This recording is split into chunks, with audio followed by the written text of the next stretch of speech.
बड़का भूत horror story.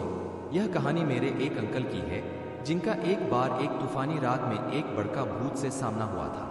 मेरे चाचा एक दर्जी है और उनकी दुकान हमारे घर के सामने ही है। वैसे वो तो अब सिलाई नहीं करते। यह कहानी तब की है जब वो सिलाई करते थे। उनकी दुकान पर एक अंकल काम करते थे जिनका नाम जोधराज था। वो वहाँ पार्ट टाइम जॉब करते थे। वो अंकल हमारे गांव के नहीं थे बल्कि वो हमारे ही पास के एक गांव से आते थे। चूंकि उनका गांव इतना संपन्न नहीं था और वो हमारे पास ही के जिले में एक विश्वविद्यालय में पढ़ते थे। वह अपने खाली समय में हमारे ही गांव में दर्जी का काम करते थे, क्योंकि एक तो उनके गांव में इतनी अच्छी व्यवस्था नहीं थी अर्थात नौकरी की, और दूसरा इससे वो अपनी पढ़ाई के लिए भी थोड़े पैसे कमा लेते थे। उनको हमारे गांव से अपने गांव जाने में लगभग 45 मिनट का समय लगता था और वो अपने गांव पहुंचने के लिए सड़क से जाते थे। यह कहानी उन्होंने ही मुझे सुनाई थी कि एक बार हमारे यहाँ बहुत तेज तूफान आया था और उसके साथ रहकर बारिश भी हो रही थी।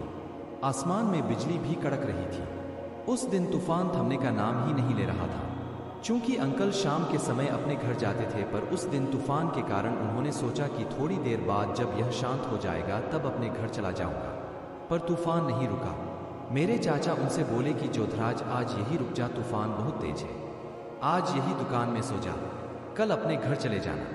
पर उन्होंने कहा कि नहीं भाई साहब, मैं चला जाऊंगा, इतना भी तेज नहीं है तूफान, और घर में मम्मी पापा भी परेशान होंगे। चाचा बोले कि ठीक है, पर अगर रुकना हो तो रुक जाना। पर जोधराज अंकल अपने घर के लिए निकल गए। उनके निकलते ही तूफान और तेज हो गया और बहुत तेज, पर रुक रुक कर बरसात भी हो रही थी। कहीं दूर जंगल में सियारों की आवाजें आ रही थी। अंकल एक स्थान पर जाकर रुके। वहां पर दो रास्ते थे, दोनों ही गांव को जाते थे। पर सड़क वाला रास्ता थोड़ा लंबा था, लेकिन जंगल वाले रास्ते जल्दी गांव पहुंच जाऊंगा, यही सोचकर उन्होंने जंगल वाला रास्ता पकड़ लिया। उनके पास एक टार्च थी जो भी मरमर के ही रोशनी दे रही थी, पर आसमान में कड़क रही बिजली के बदौलत ही रास्ता दिखाई दे रहा था। चलते चलते वे यही सोच रहे थे कि आज रास्ता खत्म होने का नाम क्यों नहीं ले रहा है। वो चल ही रहे थे कि तभी उन्हें रास्ते में एक आदमी दिखाई दिया। उन्होंने सोचा कि जरूर गांव में जा रहा होगा, चलो सफर का साथी तो मिला, पूछता हूं। इतना सोचकर वे उसके पीछे जाने लगे। उन्होंने गौर किया कि वह आदमी एक पैर से लंगड़ा के चल रहा था, साथ ही में उसका सर रास्ते के बाईं ओर जंगल के पेड़ों की तरफ था और उसकी गर्दन नीचे की ओर झुकी थी।